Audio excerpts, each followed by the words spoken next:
Welcome back to the Shivers Report, where you get the most up-to-date real estate information in the world, and more specifically in the Pacific Northwest.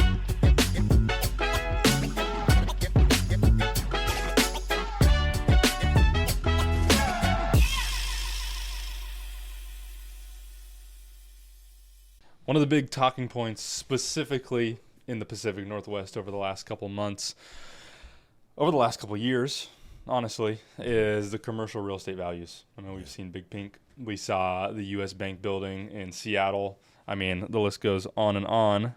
88% discount on Big Pink. What was it, like a 55% discount on Blackstone's tower? Yeah, we got Montgomery Park, an 87% loss. We got Pac West Center. We got Portland Marriott Waterfront. The old town headquarters, I think that was almost a 70% drop in values. So it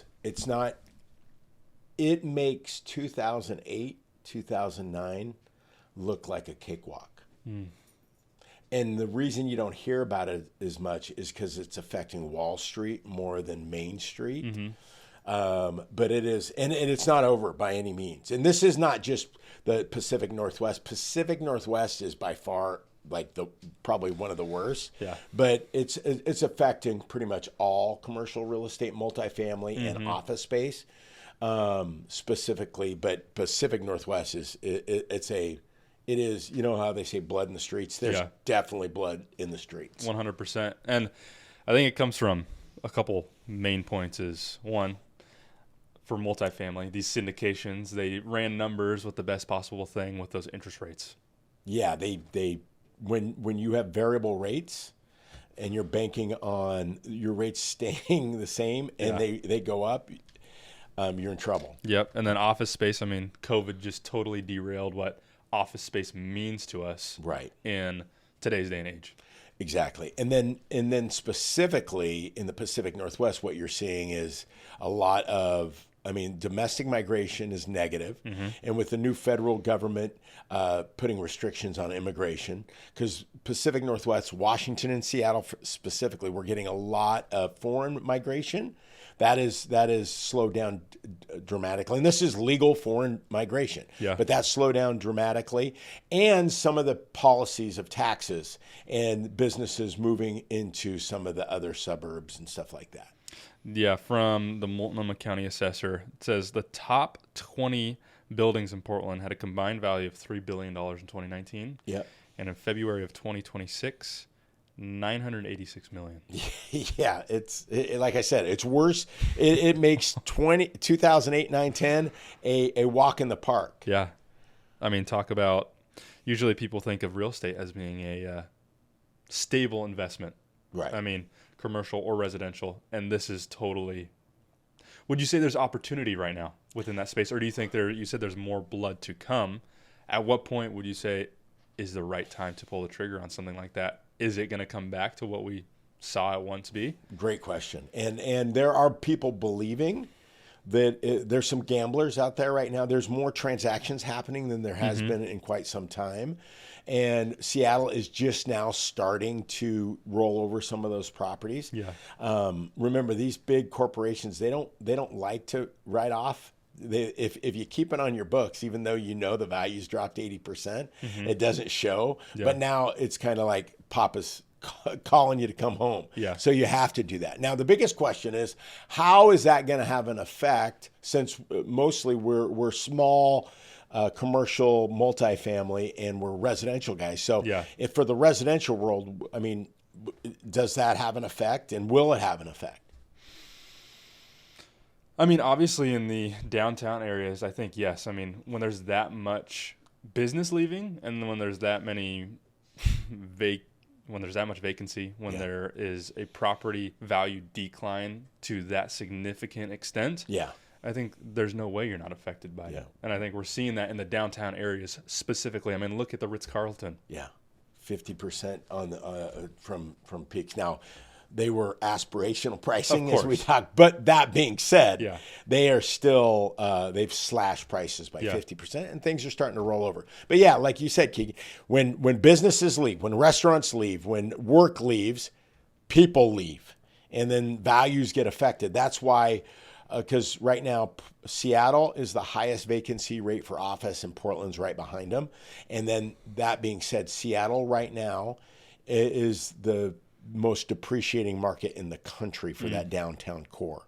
Portland's right behind them. Zillow flipped the numbers. If you look at, and we'll talk about Zillow's forecast, Zillow believes that Portland will have more depreciation than Seattle. But yes, it is having an effect. And I think we're in probably, and this is a guesstimation, inning 4 of maybe inning 5 of what we're going to see. Really? Yeah. You think we're only pretty much halfway? Yeah, I do. I think. Why is that? Because, I mean, you hear a lot of people talking right now, like right now is a great time to find assets that people are going to have to get rid of because the money doesn't work anymore. Right. How they wrote up the properties when they first initially purchased. Based on that, it doesn't seem like right now would be a good time to buy necessarily, unless you found a smoking deal. Yeah. If there's that much time you have to be able to hold on to get through this. Yeah. There's a saying, you don't want to catch a falling knife. Yeah. And I think you better not just be following the social media gurus. You better follow someone that has a proven system that's been in the game before. Not saying that just because you've been in the game since 2005 means you know what you're doing, but you've seen blood in the streets. Yeah.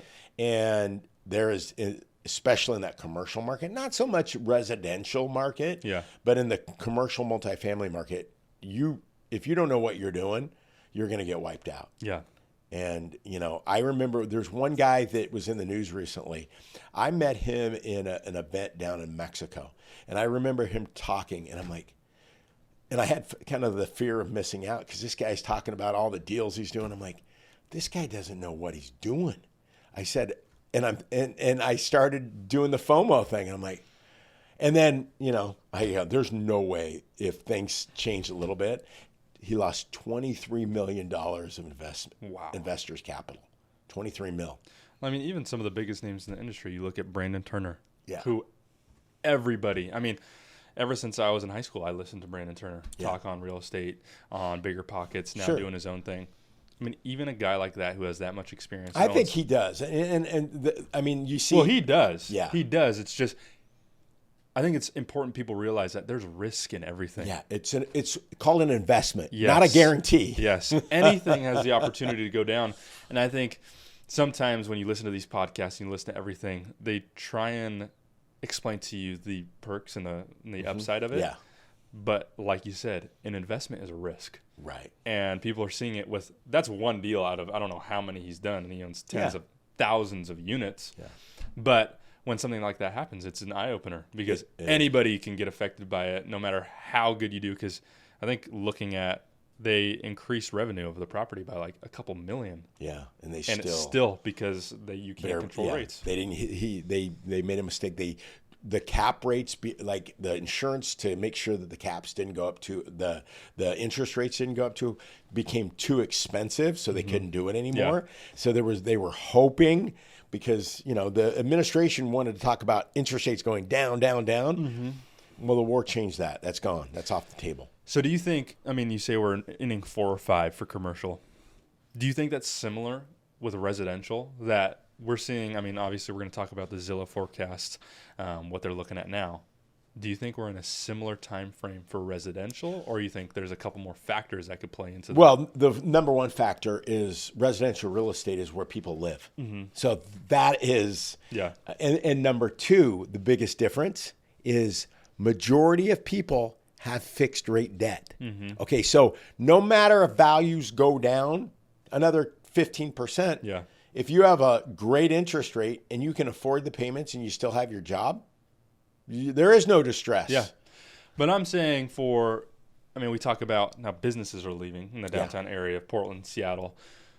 Net migration is negative. Yep. Net domestic migration. Significantly negative. So do you think at any point that catches up to us? Yeah. Since 2022 late, we have seen, now look at the big counties. Multnomah County out of all the Pacific Northwest is the worst. That being said, even when you factor in the depreciation, which is roughly around 11% since 2022. They've seen home values drop 11%, not 88% like commercial. Yeah. They're still up 16.5% from 2020. Even if we see, and that's what I don't like government intervention of, like trying to force the rates down, because that is, let the market do its job. If we go through the next 2 to 3 years and see depreciation, we're probably right on normal trends of 3 to 5% appreciation. Instead of in 2 years, you had like 15 years of appreciation. Yeah.